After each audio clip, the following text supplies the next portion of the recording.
അവർക്കും ഈസി കിച്ചണിലേക്ക് സ്വാഗതം. ഞാൻ ഇന്നിവിടെ തയ്യാറാക്കാൻ പോകുന്നത് ചെമ്മീൻ ബിരിയാണിയാണ്. അതിന് വേണ്ടിയിട്ട് ചെമ്മീൻ 1/2 കിലോ എടുത്തിട്ടുണ്ട്.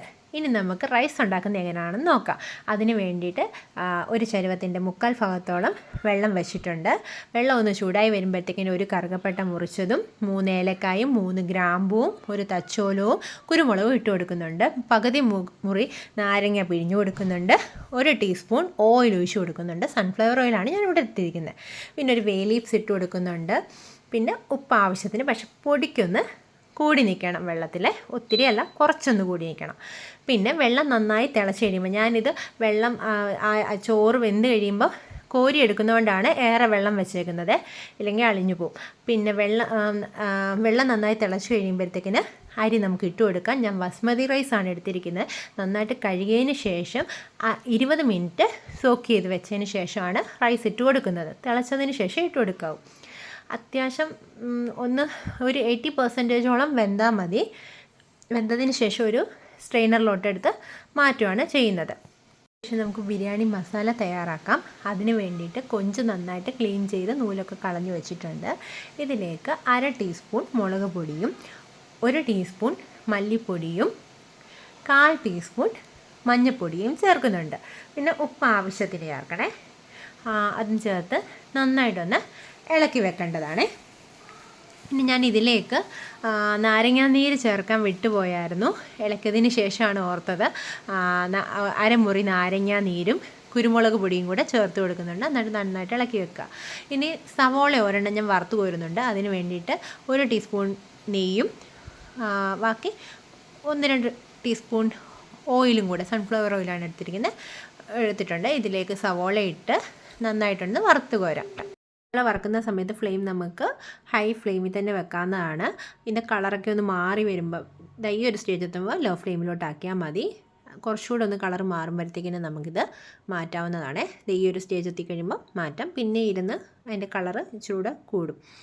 ഇനി ഈ എണ്ണയിൽ തന്നെയാണ് ഞാൻ അണ്ടിപ്പരിപ്പും മുന്തിരിങ്ങയും വറുത്ത് കോരുന്നത്. ആദ്യം ഞാൻ അണ്ടിപ്പരിപ്പ് ഇട്ടിട്ടുണ്ട്. അതിന് ജസ്റ്റ് ഒന്ന് ഇളക്കി കളർ ചേഞ്ച് ചെയ്യുമ്പോഴത്തേക്കിനും മുന്തിരിങ്ങ ഇട്ട് അതും ഒന്ന് വീർത്ത് വരുമ്പോഴത്തേക്കിന് വാങ്ങാവുന്നതാണ്. അതിനുശേഷം ഞാൻ വേറൊരു പാത്രം എടുത്തിട്ട് കുറച്ച് ഓയിൽ ഒഴിച്ച് കൊഞ്ചൊന്ന് വറുത്ത് എടുക്കുന്നുണ്ട്. ഒത്തിരി ഒന്നും ഡീപ് ഫ്രൈ ഒന്നും വേണ്ട. ഞാൻ നേരത്തെ പറയാൻ വിട്ടുപോയി, നമ്മൾ കൊഞ്ച് മസാല വരട്ടി വെച്ചില്ലേ, അതൊരു 10-20 മിനിറ്റ് കഴിയുമ്പോൾ ഒന്ന് വറുത്ത് വരണേ, പറയാൻ വിട്ടുപോയതാണ്. ഡീപ് ഫ്രൈ ഒന്നും വേണ്ട. 3 മിനിറ്റ് നേരം അങ്ങോട്ടും ഇളക്കിയിട്ട് ഒന്ന് ഇത് എടുത്താൽ മതി.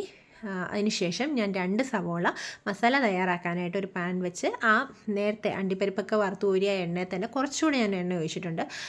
2 സവോള സ്ലൈഡ്സായിട്ട് അരിഞ്ഞത് ഒന്ന് വഴറ്റിയെടുക്കുവാണേ. അതിൻ്റെ കളറൊന്ന് ചേഞ്ച് ചെയ്യുമ്പോഴത്തേക്കിന് 2 പച്ചമുളകും 8 അല്ലി വെളുത്തുള്ളിയും ഒരു ചെറിയ കഷ്ണം ഇഞ്ചി ചതച്ചതും കൂടെ ഇട്ട് നന്നായിട്ട് വഴറ്റി കൊടുക്കണം. അതിനുശേഷം ഇത് നന്നായിട്ട് ഇതിൻ്റെ പച്ചമണമൊക്കെ പോയതിന് ശേഷം ഒരു വലിയ തക്കാളി ഇതിലോട്ടിട്ട് കൊടുക്കുന്നുണ്ട്. തക്കാളിയും ഇതേപോലെ നന്നായിട്ട് ഇളക്കി അതിൻ്റെയും പച്ചമണമൊക്കെ ഒന്ന് പോകണം. അതൊന്ന് നന്നായിട്ട് വഴന്ന് വരണേ. തക്കാളി നന്നായിട്ട് വഴന്ന് വരുമ്പോഴത്തേക്ക് നമുക്കിതിലേക്ക് പുതിനയിലയും മല്ലിയിലയും ചെറുതായിട്ട് അരിഞ്ഞത് ഇട്ട് കൊടുക്കാം. അതും കൂടി ഇട്ട് ഒന്ന് ഇതുമായിട്ട് നന്നായിട്ട് യോജിപ്പിച്ചതിന് ശേഷം നമുക്ക് പൊടി ഐറ്റംസ് ഇട്ട് കൊടുക്കാം. ഞാൻ 1 ടീസ്പൂൺ മുളക് പൊടിയാണ് ഇട്ട് കൊടുക്കുന്നത്. പിന്നെ 1 ടീസ്പൂൺ മല്ലിപ്പൊടിയും 1/2 ടീസ്പൂൺ ഗരം മസാലയും കൂടി ഇട്ട് നന്നായിട്ടൊന്ന് മിക്സ് ചെയ്യുക. ഈ സമയത്ത് ഫ്ലെയിം ലോയിലായിരിക്കണേ. ഇതിൻ്റെ പച്ചമണം മാറിയതിന് ശേഷം നമ്മൾ വറുത്ത് വെച്ചിരിക്കുന്ന കൊഞ്ച് ഇതിലോട്ടിട്ട് കൊടുക്കാവുന്നതാണേ. കൊഞ്ചും ഈ മസാലയും കൂടെ നന്നായിട്ടൊന്ന് യോജിപ്പിച്ചതിന് ശേഷം ഇതിലേക്ക് നമ്മൾ നേരത്തെ വറുത്ത് കോരി വെച്ച സവോളയില്ലേ, അതിൽ നിന്ന് ഒരു പിടി കുറച്ച് അണ്ടിപ്പരിപ്പ് മുന്തിരിങ്ങയും കൂടെ ഇതിനകത്തോട്ട് ഇട്ട് കൊടുക്കുന്നുണ്ട്. അത് നന്നായിട്ടൊന്ന് ഇളക്കിയതിന് ശേഷം, അത് ഒരു ടേസ്റ്റ് നൽകും കേട്ടോ. നന്നായിട്ട് ഇളക്കിയതിന് ശേഷം ചൂടുവെള്ളം ഞാൻ ഇതിലേക്ക് ഒഴിച്ചു കൊടുക്കുന്നത്. ഈ സമയത്ത് ചൂടുവെള്ളം ഒഴിച്ചു കൊടുക്കാവേ. ചൂടുവെള്ളം കുറച്ച് ഒഴിച്ചു കൊടുത്തിട്ട് ഒന്ന് വേവാനും വേണ്ടിയാണ് അടച്ചു വെച്ചൊന്ന് വേവിക്കുന്നുണ്ട്. കുറച്ച് നേരം കൊഞ്ചൊന്നുകൂടെ വേവണം. അതിനുശേഷം ഈ ഗ്രേവി നന്നായിട്ട് കുറുകി വരുന്ന സമയത്ത്, ഈ ഒരു സ്റ്റേജിലെത്തുമ്പം ഇതിലേക്ക് നമുക്ക് 2 ടീസ്പൂൺ ഞാൻ തൈര് ഒഴിക്കുന്നുണ്ട്. ആ സമയത്ത് ഞാനിത് ഫ്ലെയിം ഓഫ് ആക്കിയതിന് ശേഷമാണ്, അല്ലാതെ തിളയ്ക്കുന്നതാണ്. ഇവിടെ മസാല റെഡിയാണ്. ഇത് ഇളക്കിയതിന് ശേഷം ഓഫാക്കി വെക്കാവുന്നതാണ്. ഇനി നമുക്ക് ദം ചെയ്യാവുന്നതാണ്. ദം ചെയ്യാനായിട്ട് ഞാനൊരു പാത്രം എടുത്തിട്ടുണ്ട്. ആ പാത്രത്തിലേക്ക് ഫസ്റ്റ് ലെയർ ചോറാണ് ഇട്ട് കൊടുക്കുന്നത്. അതിനുശേഷം നമ്മൾ തയ്യാറാക്കി വെച്ചിരിക്കുന്ന കൊഞ്ചിൻ്റെ മസാലയും അതിൻ്റെ മുകളിൽ വീണ്ടും ചോറും കൂടാണ് ഇട്ട് കൊടുക്കുന്നത്.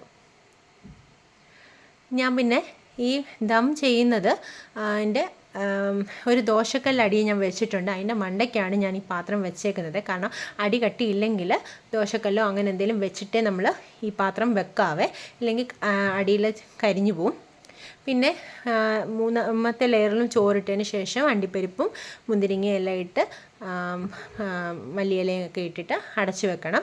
ഒരു ലോ ഫ്ലെയിമിൽ 20 മിനിറ്റ് കഴിഞ്ഞിട്ട് ഒരു 10 മിനിറ്റ് കൂടെ കഴിഞ്ഞിട്ട് നമ്മൾ ഇതെടുക്കാവേ, തുറന്നു നോക്കാവൂ, എങ്കിലേ സെറ്റ് ആവത്തുള്ളൂ. ഇവിടെ ചെമ്മീൻ ബിരിയാണി റെഡിയാണ്.